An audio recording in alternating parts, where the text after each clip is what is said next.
Apa? Ha?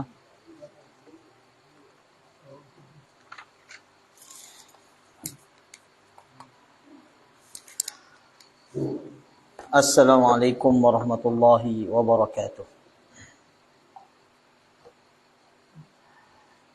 Innal hamdalillah nahmaduhu wa nasta'inuhu wa nastaghfiruh wa na'udzu billahi min shururi anfusina wa min sayyiati a'malina. Man yahdihillahu fala mudhillalah wa man yudlil fala hadiyalah. Asyhadu an la ilaha illallah wahdahu la syarikalah wa asyhadu anna Muhammadan 'abduhu wa rasuluh.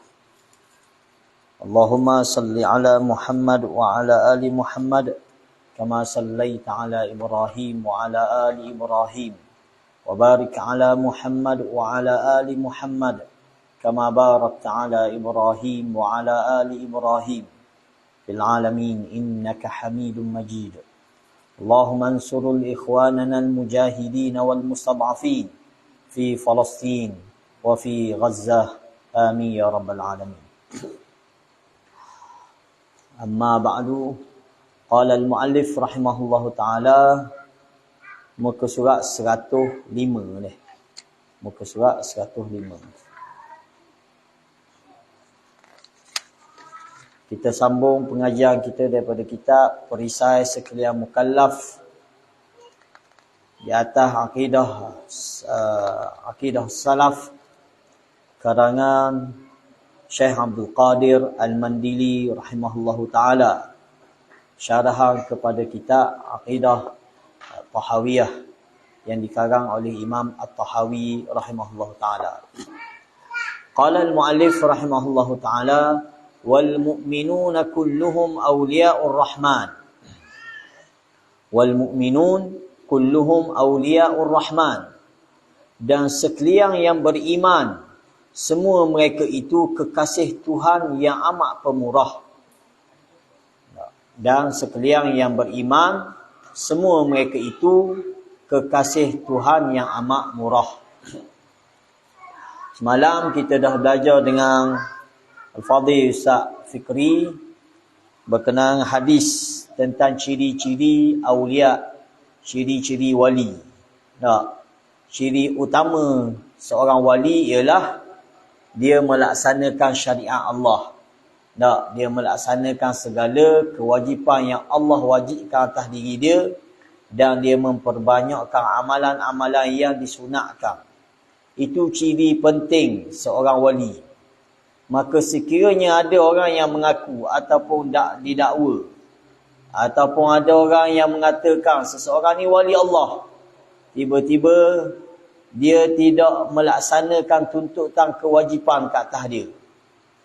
Seperti sembahyang 5 waktu, seperti puasa Ramadan, seperti menutup aurat dan lain-lain kewajipan dan segala syariat yang disyariatkan kepada dia, dia tak buat contoh. Maka itu bukan awliya'ur rahman. Al-Fadhil Ustaz Fikri sebut tu awliya'u syaitan, itu wali syaitan. Sebab bercanggah dengan apa prinsip yang disebut oleh Nabi kita sallallahu alaihi wasallam. Waliur Rahman, wali-wali kepada kekasih-kekasih kepada Allah Subhanahu wa taala, dia akan melaksanakan segala tuntutan. Tiba-tiba ada wali yang didakwa sebagai wali tak pergi sembahyang Jumaat contoh. Ada yang didakwa wali tak sembahyang berjemaah di masjid contoh. Ada yang didakwa wali sembahyang pakai niat, puasa pakai niat. Itu bukan wali. Itu wali syaitan. Ibn Taymiyah rahimahullah ta'ala ada tulis satu risalah, Waliur Rahman vs Waliyu Syaitan. Wali kepada Allah yang bersifat dengan Rahman, lawan dia Waliyu Syaitan. Dia ada ciri-ciri dia. Waliur Rahman, ciri penting dia melaksanakan kewajipan. Dia memperbanyakkan amalan sunat. Itu Waliur Rahman. Amalan ni kita sambung dalam kitab Perisai Sekalian Mukallaf ini yang disebut oleh Imam At-Tahawi dalam matan dia. Dia kata wal mu'minun kulluhum awliya'ur rahman. Ada pun orang-orang yang beriman, semua mereka itu adalah kekasih Allah. Dan bermula wali itu lawan bagi seteru. Wali maksud dia orang yang dekat, orang yang dikasihi, orang yang disayangi, itu wali bagi pihak makhluk. Lawang kepada wali seteru. Seteru ni benda musuh, adu, musuh Allah. Menyebut oleh pengarang rahimahullahu ta'ala akan bahawasanya sekalian yang beriman itu kekasih bagi Allah Ta'ala, Tuhan yang sangat pemurah. Kerana firman Allah Ta'ala, apa dalil dia? Dia wari, ala inna awliya Allah la khawfun alaihim wa lahum yahzanun alladhina amanu wa kanu yattaqun. Allah sebut dalam surah Yunus berkenaan dengan awliya Allah. Allah kata benda artinya jaga-jaga bahawasanya sekalian kekasih Allah Ta'ala tiada takut atas mereka itu, dan tiada mereka itu dikecil bermula walahum yahzanun, duka cita mana tiada takut atas mereka itu dan tiada mereka itu duka cita. Bermula mereka itu sekalian yang beriman, dan adalah mereka itu mengerjakan perintah Allah Ta'ala dan meninggalkan mereka itu akan larangannya.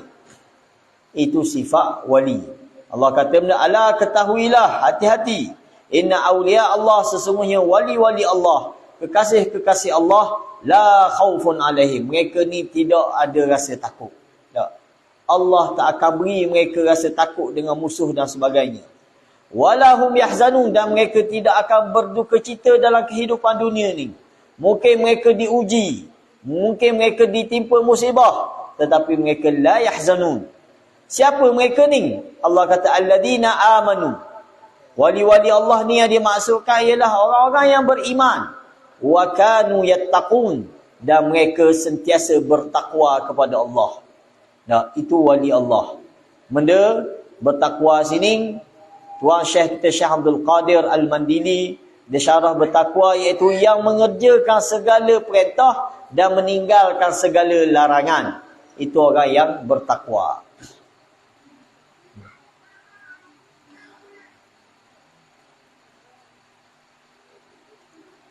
Dan adalah mereka itu mengerjakan perintah Allah Ta'ala dan meninggalkan mereka itu akan larangannya. Dan seperti sekalian mukmin itu kekasih Allah Ta'ala, demikian juga Allah Ta'ala itu kekasih bagi sekalian yang beriman.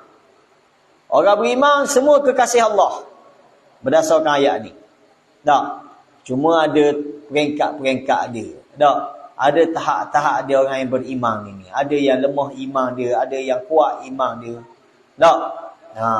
Tetapi setiap orang yang beriman, yang bertakwa, mereka adalah wali Allah, wali Allah.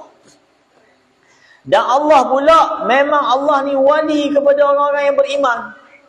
Apa maksud wali sini? Iaitu pemimpin, pelindung kepada orang yang beriman.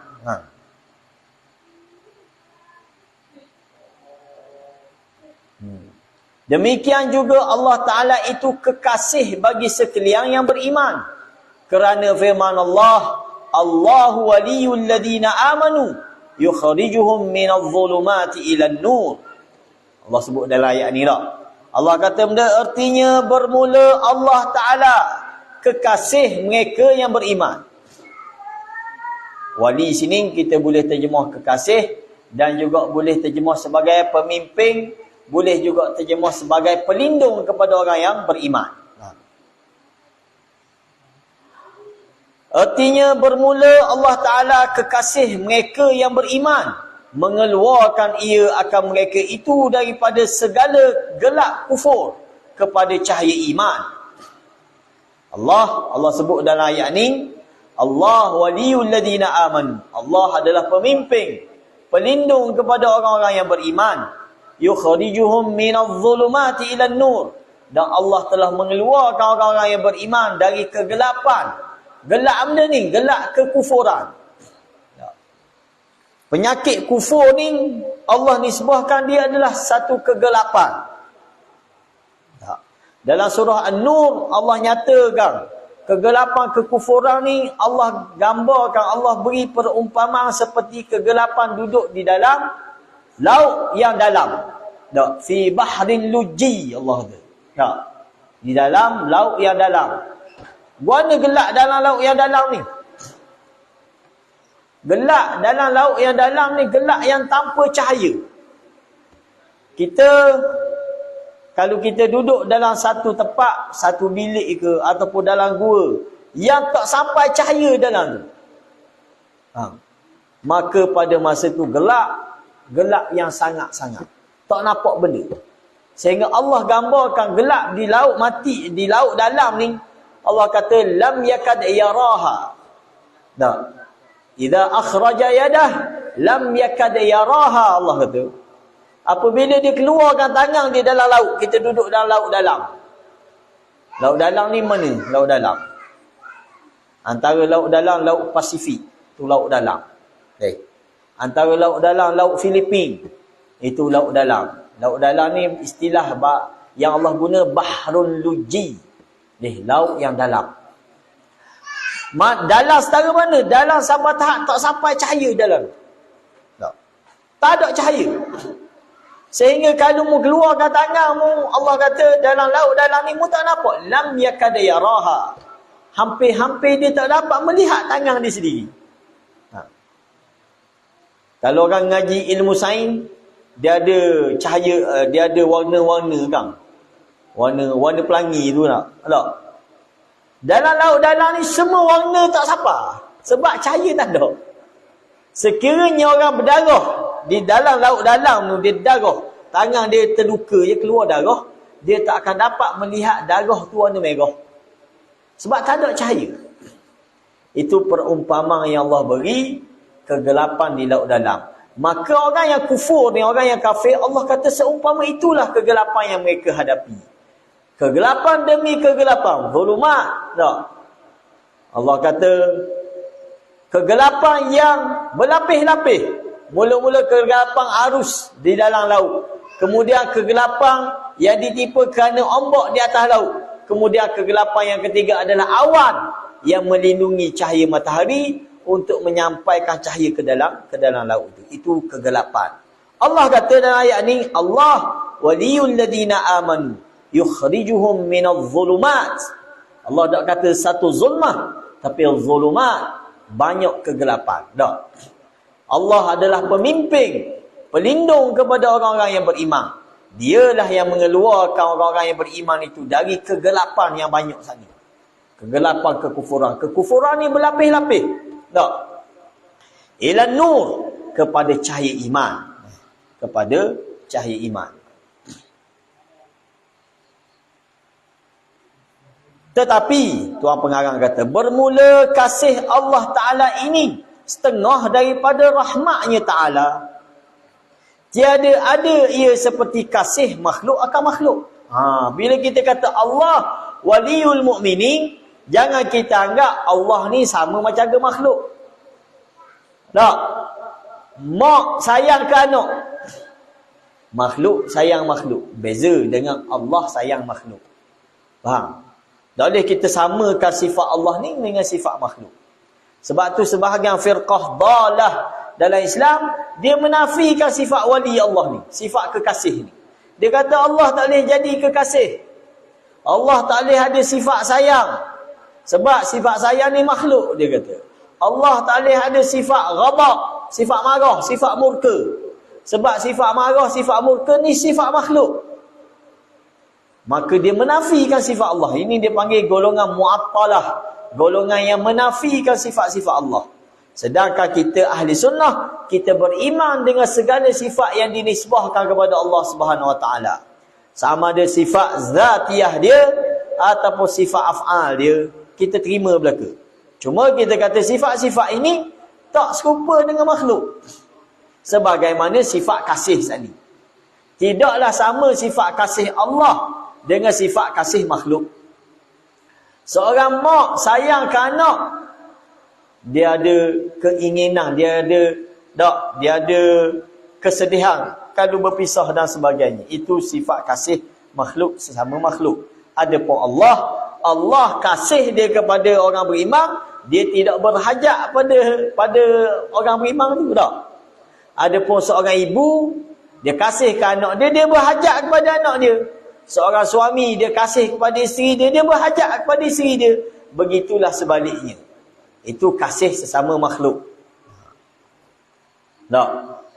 Dia kata, tetapi bermula kasih Allah Ta'ala itu setengah daripada rahmatnya Ta'ala. Tiada ada ia seperti kasih makhluk akan makhluk. Kerana berhajat ia kepadanya. Makhluk, dia kasih sama makhluk kerana dia berhajat pada makhluk tu. Contoh orang pera kambing. Dia sayang kambing dia tak? Dia berhajat pada kambing dia tu. Tak? Dia berhajat. Dia berkeinginan pada kambing dia tu. Tak? Dia duk pera, dia beri makan, dia kasih. Kalau orang khianat dia marah. Benda tak? Sebab dia berhajat. Sedangkan Allah tidak begitu, kita kata. Seperti firman Allah Ta'ala, walam yakun lahu waliyyun minadh-dhulm. Allah kata dalam surah Al-Isra, Allah kata tak. Artinya, dan tiada ada baginya kekasih kerana kehinaan. Allah kata. Bahkan bagi Allah Ta'ala kemuliaan semua. Tak. Bahkan bagi Allah itu segala kemuliaan, izzah bagi Allah. Bersalah hak makhluk menjadikan ia kekasih kerana kehinaannya dan hajatnya kepada yang menolongnya. Wallahu a'lam. Ya. Seorang isteri, dia kasih kepada suami dia sangat sebab dia berhajat pada suami dia. Suami dia yang akan beri nafkahnya, suami dia yang akan melindungi dia. Tak? Dia berhajat pada suami. Sebab tu dia jadi kekasih. Adapun Allah, apabila Allah kata Allah waliyul mu'minin, kita kata bukan Allah berhajat kepada makhluk.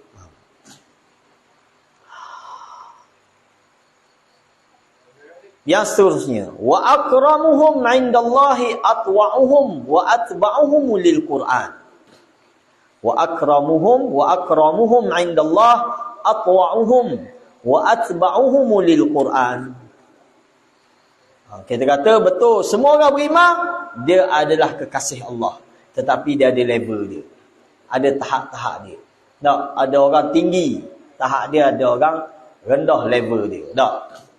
Dan yang lebih mulia mereka itu pada sisi Allah Ta'ala, yang lebih baik taat mereka itu, dan yang lebih mengikut mereka itu akan Quran. Beriman orang Islam, semua orang Islam ni beriman, cuma tinggi rendah. Tak, lemah kuat iman dia. Dan siapa yang paling mulia di kalangan orang-orang beriman, orang-orang Islam ni? Atwa'uhum, orang yang paling taat kepada perintah Allah. Ni orang paling jadi kekasih Allah. Tak ada lah orang yang paling taat sekali di kalangan umat Islam ini melainkan Nabi kita SAW. Tak ada dah orang yang boleh mengatasi kedudukan Nabi sebagai seorang yang paling atwa'uhum, yang paling taat sekali. Tak. Kemudian yang paling tepat dengan apa yang ada dalam kandungan Al-Quran. Tak. Kehidupan dia ni sebiji macam Al-Quran. Ni orang yang paling dekat dengan Tuhan, orang yang paling menjadi kekasih Allah. Maka nak lawan siapa? Siapa yang paling sempurna sifat dia macam Al-Quran? Nabi SAW. Tak. Aisyah radhiyallahu anha pernah ditanya oleh seorang tabi'in, tanya, kau nak akhlak Nabi, kau nak perangai Nabi? Lalu Aisyah kata, kana khuluquhul Quran. Aisyah kata, tak. Aisyah kata, mu nak tengok perangai Nabi ni sebiji sebagaimana Quran. Gitulah perangai Nabi SAW. Kana khuluquhul Quran. Kita setara mana dengan Quran? Kita boleh cek masing-masing. Sebab dalam Quran, Allah nyatakan ciri-ciri orang yang beriman. Allah nyatakan ciri-ciri orang yang bertakwa. Allah nyatakan ciri-ciri Awliyaur Rahman. Allah nyatakan Ibadur Rahman. Bukan sifat dia. Maka kita boleh nilai, kita boleh muhasabah diri kita dengan ayat-ayat yang menyatakan ciri-ciri sifat-sifat orang yang beriman, sifat-sifat orang yang bertakwa, sifat-sifat Ibadur Rahman dan sebagainya. Sedangkan Nabi kita SAW, maka orang yang paling tepat dengan Al-Quran. Kana khuluquhul Quran. Dan yang lebih mulia mereka itu pada sisi Allah Ta'ala, yang lebih taat, yang lebih banyak taat mereka itu, dan yang lebih mengikut mereka itu akan Quran. Jadi ada elang. Jadi atas dasar itulah kita ni pakat duduk congak-angok dalam surah ni, tak? Atas dasar kita sedaya upaya untuk belajar memahami Al-Quran dan sedaya upaya untuk beramal dengan setiap ayat, tak? Setiap kalimah yang ada dalam Quran tu kita nak beramal belaka supaya kita ni jadi atwa'uhum wa atba'uhum lil Quran. Orang yang paling taat dan orang yang paling ikut Al-Quran. Menghendaki oleh pengarang rahimahullah ta'ala akan bahawasanya mukmin yang lebih mulia iaitu mukmin yang lebih taat akan Allah Ta'ala. Kita boleh tengok diri kita masing-masing, setara mana taat kita kepada Allah Ta'ala. Pada lidah kita, pada kalam kita, pada perbuatan kita, pada amalan kita, pada permainan kita, pada seluruh kehidupan kita, hatta makan minum kita, hatta qada hajat kita dalam tandas pun, setara mana kita taat kepada Allah. Setara itulah kedudukan kita di sisi Allah Subhanahu wa Ta'ala. Yang lebih taat akan Allah Ta'ala dan yang lebih mengikut akan Quran, dan ialah yang lebih takut akan Allah Ta'ala. Firman Allah Ta'ala, inna akramakum indallahi atqakum. Allah sebut dalam surah Al-Hujurat, Allah kata ertinya bahawasanya yang lebih mulia kami di sisi Allah. Kamu bukan kami itu. Kamu di sisi Allah Ta'ala yang lebih takut kamu akan dia. Allah sebut dalam ayat ni, inna akramakum indallah atqakum. Orang yang paling mulia di sisi Allah adalah orang yang paling bertakwa. Bukan kata orang Arab, kih dia Arab, dia jadi mulia. Tak. Ataupun orang Melayu. Tak. Ataupun dia keturunan Nabi. Tak. Dia keturunan raja. Tak. Tapi Allah kata dalam ayat ni, akramakum indallah atqakum. Orang yang paling mulia di sisi Allah adalah orang yang paling bertakwa di kalangan kamu. Sabda Nabi SAW, tiada ada kelebihan bagi yang bangsa Arab atas yang bangsa Ajam. Ini Nabi sebut jelas. Tak ada lebih pun orang Ajam dengan orang Arab. Ini ada sebahagian saki-baki orang Arab hari ni masih dia menganggap dia ni lebih mulia daripada orang lain. Sehingga sampai tahap panjang ni benda ni, tak berhenti. Lama. Serabut jadi.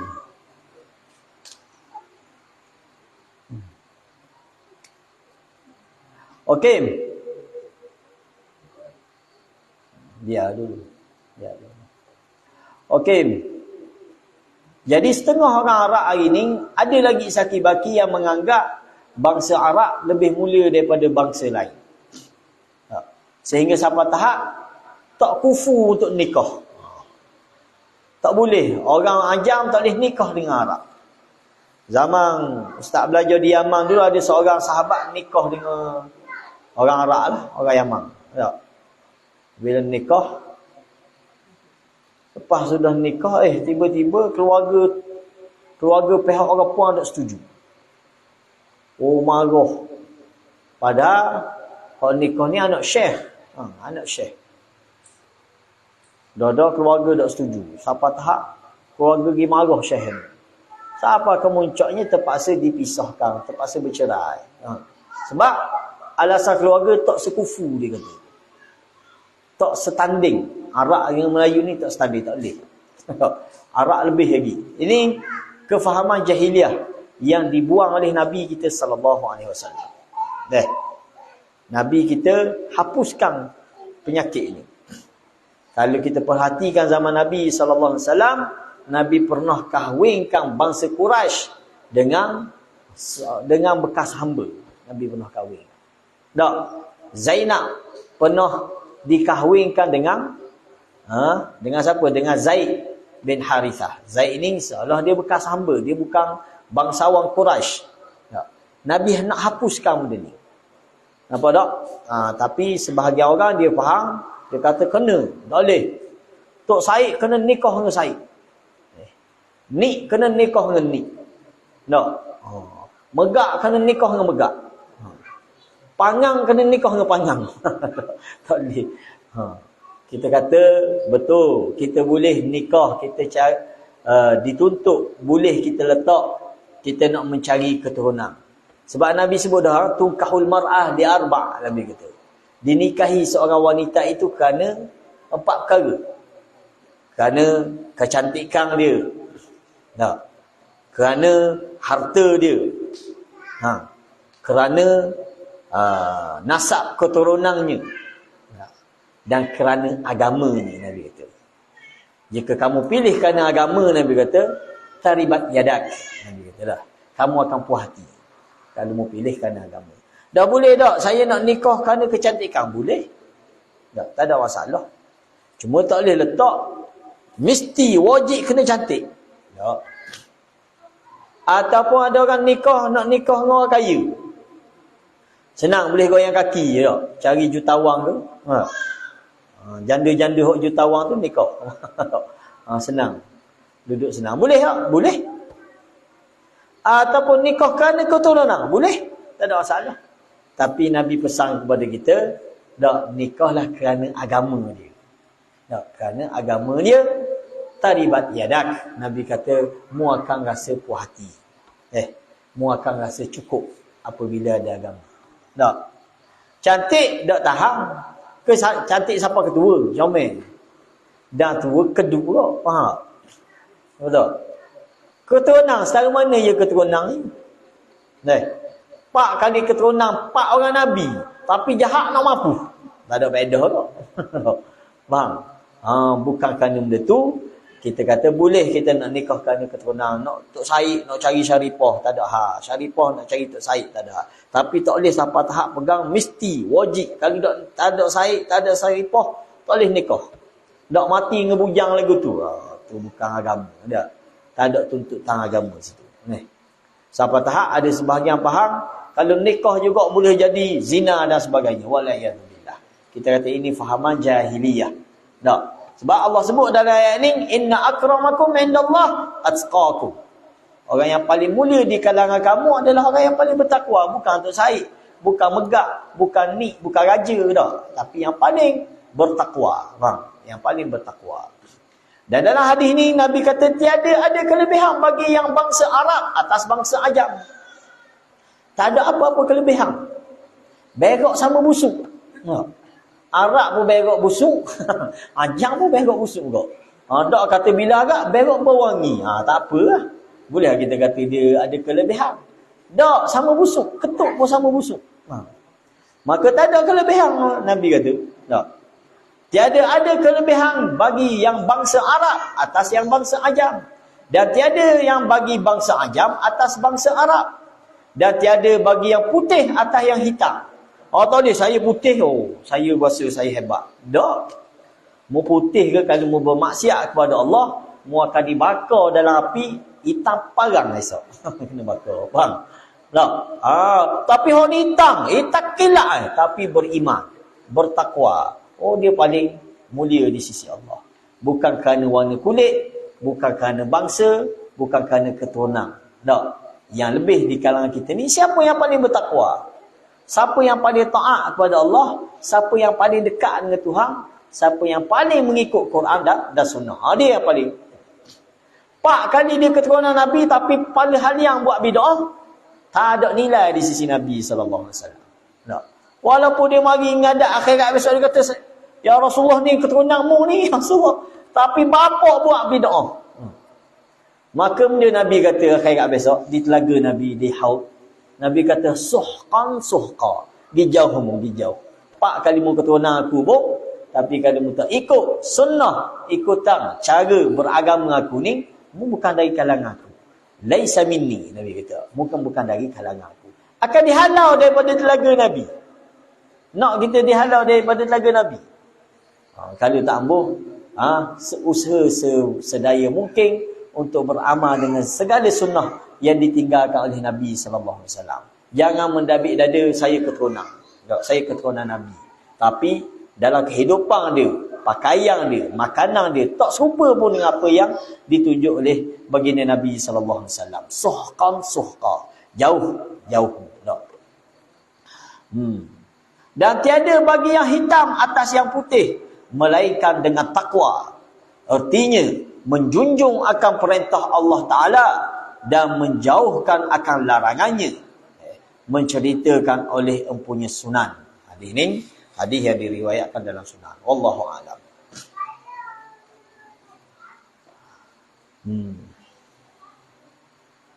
Habis kita bahagian tu.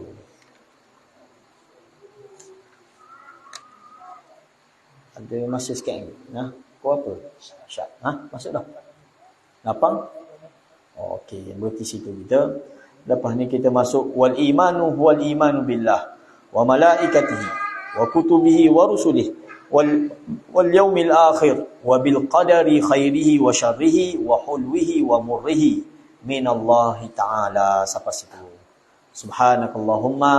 Wa bihamdika. Asyhadu an la ilaha illa anta. Astaghfiruka wa atubu ilaik. Wassalamualaikum warahmatullahi wabarakatuh.